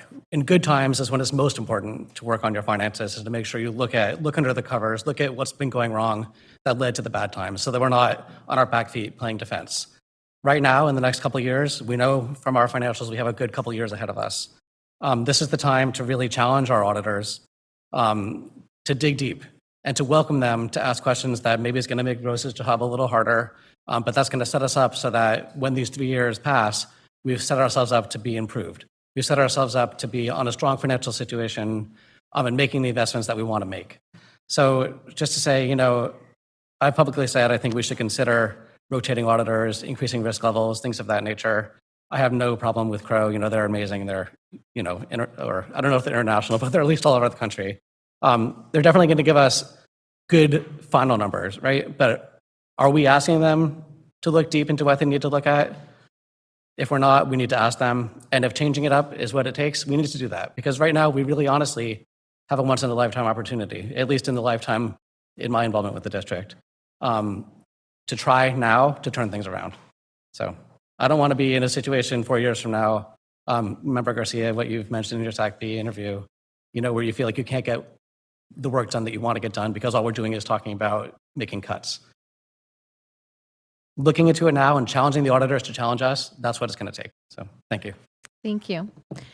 Can I get a motion to approve consent? Do you have a question? Oh, I have a motion and a second. Student preferential vote. All right, and all in favor? Yeah. No, we don't need a roll. Do we need a roll call on this one? Oh, okay, Superintendent, roll call. Sorry. Thank you. Member Villa. Aye. Member Rhodes. Aye. Member Pritchett. Aye. Member Garcia. Aye. Member Phillips. Member Wu. Perfect, thank you. Item 11.0, business and financial information reports received. 12.0, future board meetings, dates and locations, November 3rd and November 17th. Can I get a motion for adjournment? Second? Okay, I don't need a roll call on this one. All in favor say aye. Meeting adjourned.